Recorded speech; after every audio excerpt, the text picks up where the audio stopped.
Hello, Reckonate7 and welcome back to some Combat Mission Cold War. And this one's going to be a little bit different rather than some gameplay. We're going to be looking at a little bit of analysis I've been doing. So last Cold War content I put on my channel, which you can see in the screen in front of you, was the Valley of the Ashes mission as the Soviets, where I was routinely getting my face panned in by the Americans with their M60A3 TTS. And it occurred to me that the reason that I was essentially doing so badly in this scenario was it was a fundamental flaw in my application of the kind of Soviet forces, an assumption I was making over their relative performance against their American counterparts. And that essentially came from the fact that I just wasn't aware of how these kind of Cold War era tanks really stood up to themselves. And while initially my thoughts had been, I'll just learn through kind of gameplay, having kind of obviously done the scenario and kind of come up short, I felt that that wasn't good enough, and so I wanted to do some testing and to look at some analysis that will then feed into how I conduct future scenarios. So that's what I've been doing. I quickly found out that running this kind of testing takes an inordinate amount of time, far longer than I truly expected. And so apologies that there's been not so much Cold War content for a while. And also means that my initial plan had to be to try and come back looking at T64s originally, because that's the tanks they were using in the scenario, against the entire American arsenal of armoured forces. And that was going to take me, I don't know, Christmas and beyond before I was getting all that done. So we're just going to focus in today in this video looking at T64s versus the M60A3 TTS. Again, because that's related to this specific scenario, and then ideally I'll come back in the future and I'll kind of expand upon that kind of wider front of looking at the other American vehicles. But I wanted to get something out there. I feel like it's been too long. So what we're going to do in this video is obviously I'll do a quick intro to the tanks, although most of you guys will be familiar with that. I'll have a quick talk through how I've set up the scenarios and to kind of pull out the analysis, and then we'll look through kind of what's happened once I've finished the scenarios, and ultimately then how I'm going to try and apply that knowledge to going back into this scenario and coming out ahead. So the three tanks we're looking at in this scenario will be the T64A, which you can see in front of us, the T64B, and the M60A3 TTS. So the T64 itself, also introduced in service in 1964, was quite a step up from the 62 number of improvements, including composite armour, more compact engine and transmission. They introduced an autoloader for the main gun, which reduced the crew from 4 down to 3, and the main gun itself was improved, so you now have a 125mm D81T. In terms of the ammo that comes in Combat Mission, it comes with high explosives, heat rounds, and sabot rounds, as well as some 12.7mm and 7.62mm machine gun. Next up, we have the T64B, which is obviously an incremental improvement on the T64A. There's three main differences to talk about here. First is the ability to fire the 88 Songster anti-tank guided missiles, obviously launched through its smoothbore gun, a capability you see in many later Soviet tanks. The second is an improved fire control system, including a laser rangefinder, which should give it improved accuracy at range, which we may or may not see later. And the third one is it also has some improved armor as well. So both the sabot rounds and the heat rounds are improved models, although the exact effectiveness of those improvements are far more technical details than I'm comfortable talking about. And finally onto the M60A3 with the TTS upgrade. Now I'm going to do a quick and dirty 30-second overview. If you are interested in a more depth analysis, then Usually Hapless has just released an excellent video on the M60 series as a whole, so I recommend you go and check that out. So the M60A3 is really a successor to the M60A1 and builds upon all the incremental improvements that were provided as part of the Rise and Rise Plus upgrades. It retains the 105mm main gun, similar to the A1, although it has a much improved fire control system, moving to an electronic package over the old mechanical system, and also includes a laser rangefinder to help with accuracy. In terms of the weapon itself, it's had an improvement to rounds and now fires the depleted uranium sabot rounds as opposed to the old tungsten ally, which in theory gives it higher armor penetration capabilities, but we'll see exactly how effective those are when we dive into the analytics later. Finally, and probably most importantly for this, is the TTS variant that we're looking at specifically. So this is the tank thermal sight upgrade, and is exactly as described. It has replaced the gunner's optics with a thermal sight, which is obviously a powerful advantage in terms of spotting, not only in standard conditions, but also a significant edge in for dust, cloud, and smoke. And now on to the actual test itself. So for this, I jumped into the scenario editor, which is the first time I'd actually used it, and I must admit I found it very, very easy and straightforward to use. So anyone that is interested in creating their own scenarios for either testing or playing, I would recommend giving it a go. So the scenario in particular wasn't particularly complicated. I just took a big flat grassy area, initially 1 kilometer apart, although the one you're looking at here is actually the 2 kilometer range, and I parked a single tank at each end, and made sure that they were standard veterancy, standard fatigue, standard leadership characteristics, so everything could be as much of a level playing field as I could get it. I then ran the scenario 10 times at each distance, so I did look at 1 kilometer, 2 kilometer, and 3 kilometer. At each distance, I did 5 scenarios as a Soviet and 5 scenarios as a US. Both tanks were unbuttoned at the start of the scenario, and no commands were actually given. They were just pointing at each other, and I'd let the TACAI take control of obviously spotting and engagement. I then simply recorded shots, hits, penetrations, and ultimate victory, and then kind of ran the analysis of my numbers just to see how the tanks stood up against each other. Now, worth knowing that I appreciate this test is an engagement of tanks face-on 1-to-1. Now, obviously, when you're actually running a scenario in combat mission, you're doing everything in your power to slant that engagement in your favour, and therefore are unlikely to want to rock up in this scenario, but I still think it's useful in terms of understanding the tank's relative capabilities to just see how they stand up kind of face to face. The only other caveat I put on it was if after 15 minutes there was no victor, I just ruled it out as a draw. That's only really applicable at the 3 kilometer range, where occasionally, despite the clear conditions, the tanks just refused to fight each other. So we're going to take a look at the relative spotting, the accuracy, the penetration, and then ultimately who is the victor for each of these scenarios. So taking a first look at spotting, for this I judged it by who fired the first shot, which is maybe not 100% equal to who made the first spot, but I think is close enough for this analysis. So looking at the T64A, you see at the 1 kilometer range she was close to the M60A3, but was edged out by the US tank 60% of the time, which was probably fair if you consider the M60A3 has almost a decade and a half more development over the T64, and those upgrades in terms of optics definitely making a difference. This is then magnified when you move out to the further ranges. And so as we head out to the 2 kilometer range, the kind of Russian first spot drops down to 30% of the time, and then out to the 3 kilometer range it falls off rapidly down to 10% of the time. Again, just the improved American optics here really kind of winning the day for who's getting that first shot.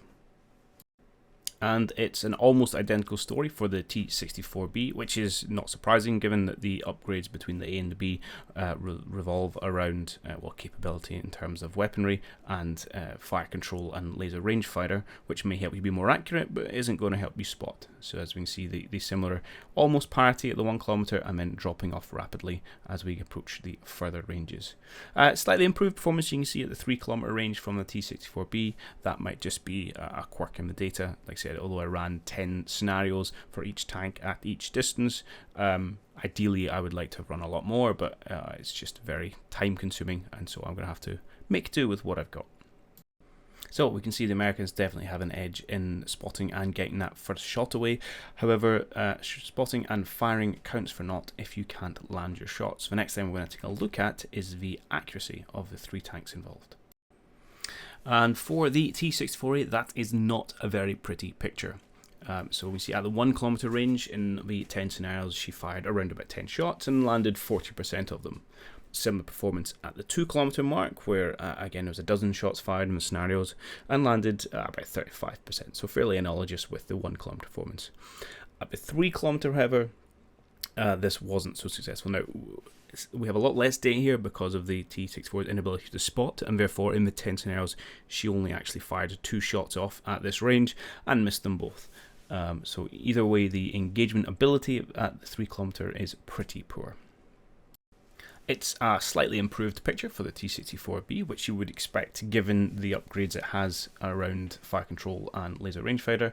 As you can see, actually at the 1 kilometer mark, we're now up to around about 60% of the time we are hitting. However, interestingly enough, at the 2 kilometer range, that performance is similar to the T64A and pretty unimpressive, hitting about 1 every 3 shots. Similar number of rounds for this that sample, so 11 shots fired at 1 kilometer range and 11 shots fired at 2 kilometer range throughout the 10 scenarios. Also at the 3 kilometer, we have the same issue we had with the T64A in that the spotting ability of the T64B was pretty poor, and therefore again we only fired off 2 shots at this range, both of which were misses. The actually interesting thing here is that both the misses at the 3 kilometer were not gun rounds, they were the atgm that the T64B has. And I'm just going to show you a clip from this because it was interesting the way this worked out. So here we are at the 3 kilometer range with the Soviet perspective. And as you can see, surely they are going to make a spot on the US tank and they're going to launch an atgm. Now, there is no response fire to the Americans, so it's not that they are interrupted by either being destroyed or being hit. And you may not be able to see that in the video because I don't know if railing works, but you'll see the missile gets relatively close to the target. I mean, swerves off to the right, and in fact we lose the hard spot as well. And the kind of only reason I can really pick for this is the essentially the dust that is kicked up during the firing of the missile eventually obscures the gunner's sight and therefore inability to remain that line of sight contact which is required for the atgm. And this seems to be the same in both examples at this distance, and would indicate that actually, although your atgm can theoretically hit targets at much further ranges, your ability to actually maintain line of sight and to land on the target, it probably runs out about, I don't know, 2.75 kilometers before you're actually going to obscure your own vision with the dust kicked up from the missile launch. So that's the state of the Soviets. Let's have a quick look at how the Americans get on. And as you can see, it is a substantially better performance than the T64's, hitting over 90% of its shots at the 1 kilometer range. It does fall away slightly as the range extends, but even then we're north of 70% at 2K and just under 7% at 3K, so far superior than the Soviet counterparts. So not only does Americans have the edge in terms of spotting, they also have the edge in terms of hitting the targets as well. Now they have quite a large data pool for this, partly because obviously running scenarios with the 64A and 64B meant that I had 20 scenarios of M60A3 data, but also the fact they just fired a lot more shots. So probably pretty similar at the 1K, I had about 25 shots Americans fired, but as you head out to further ranges, again because the Soviets couldn't spot, and because of penetration, which we'll look at in a minute, I had almost 100 shots fired over the 20 scenarios at 2K and 180 shots fired over the 20 scenarios at 3K. So quite a nice big data pool to say that these are relatively good figures for accuracy. Now we're going to have a quick look at penetration. Now I haven't broken this out by round types. Obviously there's heat rounds, then there's sabot rounds, and there's even the occasional ATGM, although they were pretty minimal in the data to be honest. And I haven't broken out to say, well, what penetrates and what doesn't. And part of the reason I've done this is because I want to try and get the data as useful to a player. And as a player, you cannot dictate which rounds your TAC-AI is going to fire. And therefore, I suppose the only really useful information you have is whatever round that TAC-AI chooses to fire, is it going to penetrate? And so this gives a good representation of, given the choice that AI is going to make, am I going to get through this armor? And as you can see, for the 64A, it's actually a pretty good picture. So both at the 1K and the 2K, where we landed hits, we were penetrating over 7% of the time. Now, I have no data for the 3K, so it's not that we didn't penetrate, it's that we didn't hit. So I don't know what the performance is like, although you could say it's probably going to be similar. And that story just gets better for the T64B. In fact, every round and one ATGM that's in this data set that landed penetrated, so you can be comfortable that if you can hit the M60A3, you are going to knock it out. Now, the vast majority of all the shots here you see will be on the frontal arc, either front turret or front hull. There are some exceptions, and that's just due to a little bit of quirky TAC-AI behaviour, in that when it was being hit from the front and could not see its enemy, for some reason it would somehow make the decision just to drive off to the side, thereby resulting in a few side penetrations. And you can see this happening in front of you. It is interesting behavior in that the TACAM makes a decision to pop smoke and then drives off to the side of it, so it is no longer protected by said smoke screen. And I did see this from both the Soviet and the US perspective. I've just left those figures in the data. Again, you could argue that it kind of squiffs the penetration info, but I'm really trying to build a picture of if I really kind of had this engagement and then letting the TAC AI do its thing, what is the likely outcome going to be?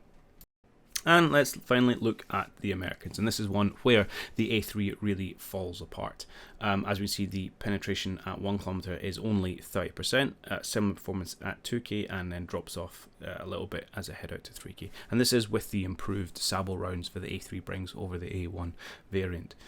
It is also worth noting that although average 1 in 3 round is going to penetrate, there is huge amounts of variability. I've had Soviet tanks which were penetrated on the second shot. I've had one Soviet tank which soaked 28 non-penetrating rounds before it was finally knocked out. So yeah, not something to gamble your forces on. The other thing worth noting is that although the Americans took a lot of rounds to penetrate, they generally, once they started hitting the Soviet tank, the Soviets were unable to spot either from the dust or from the effect of taking rounds, and so Americans were free to sit and pummel away until they finally got that penetration.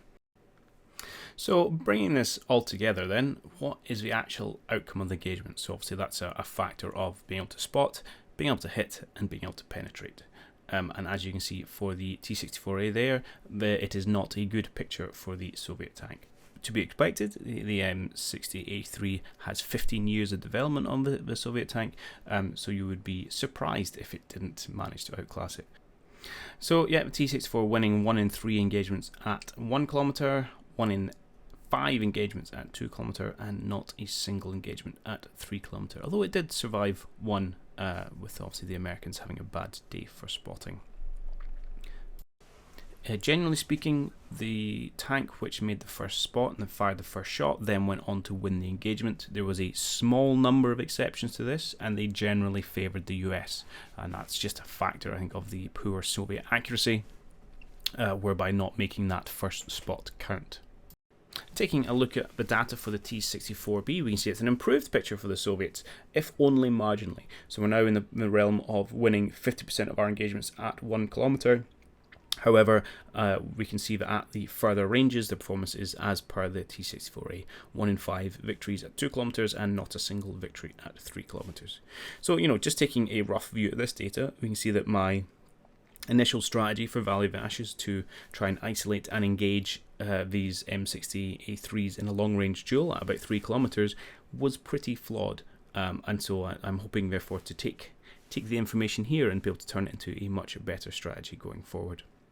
Now, before I wrap up and just kind of draw some full conclusions and try and kind of explain how I want to then turn this into game tactics, there's 2 other little things, a little variants I wanted to have a quick look at and maybe open up for discussion.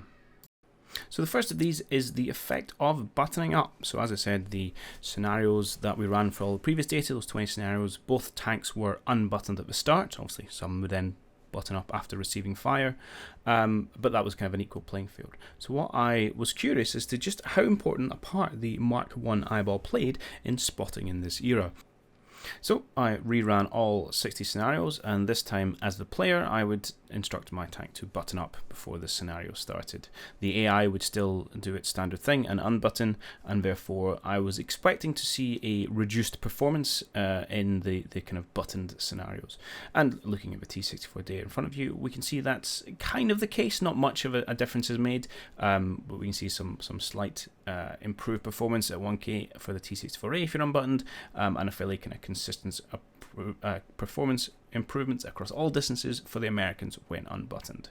This kind of matches the, I suppose, preconception I had going into this about the fact that you still needed to be unbuttoned to give yourself that better kind of situational awareness.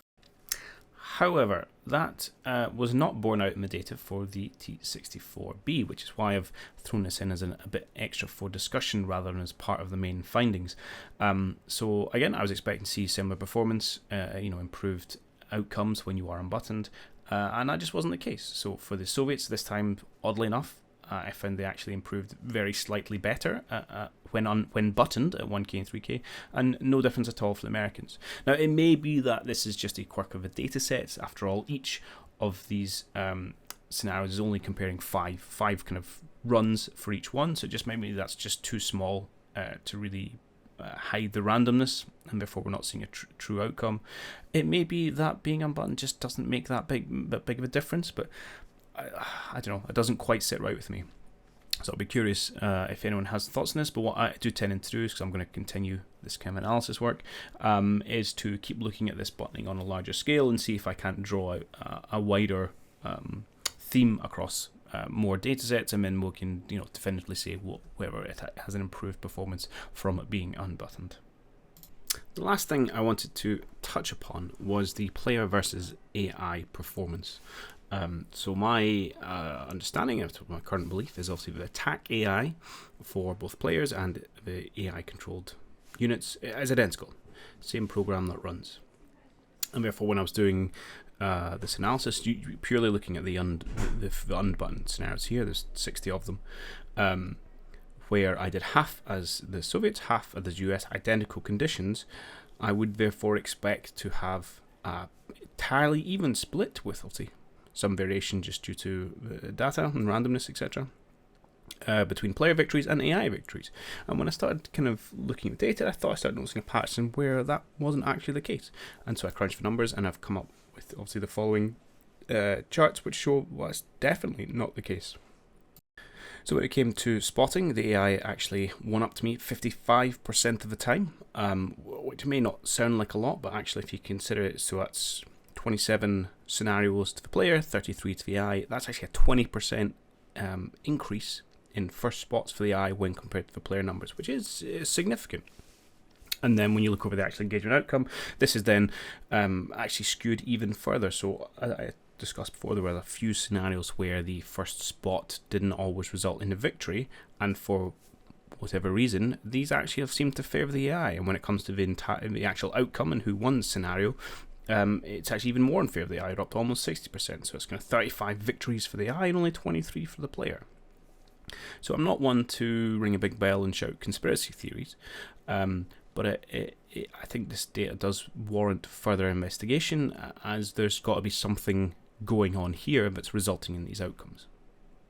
So there are two possible reasons that we might be getting the data output of this. The first, very straightforwardly, is that the AI is getting a boost, that it has an increased performance in both spotting and combat effectiveness, but is somehow built into the AI's version of attack AI. Now that's maybe not unreasonable. I know a lot of games do give the AI a boost for kind of game balance reasons, but I must admit that was not my understanding of Combat Mission. I thought it was much more of a simulation, and that the player and the AI's TAC AI were identical, and all the AI did was implement battle plans. I know a lot of players do complain about AI spotting ability.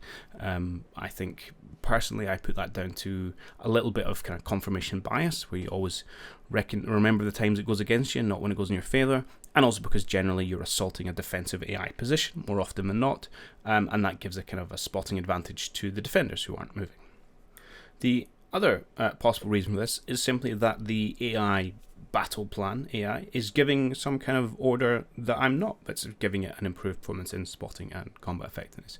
Now, given the scenario design that is essentially two tanks pointed at each other and no other orders, I can't think what this would be, but maybe I'm missing something.